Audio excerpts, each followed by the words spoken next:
Welcome back to Therapy Thursday. Today we have a lunge combo series for you.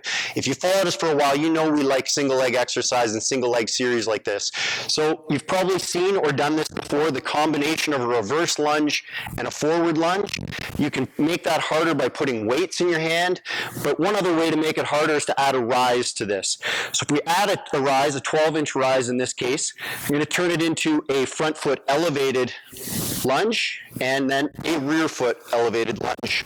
We're going to combine them together and then try and smooth it out.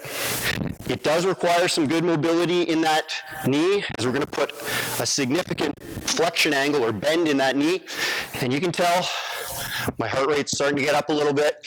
This is a great conditioning exercise, great finisher exercise. Give it a try. See you next week on Therapy Thursday.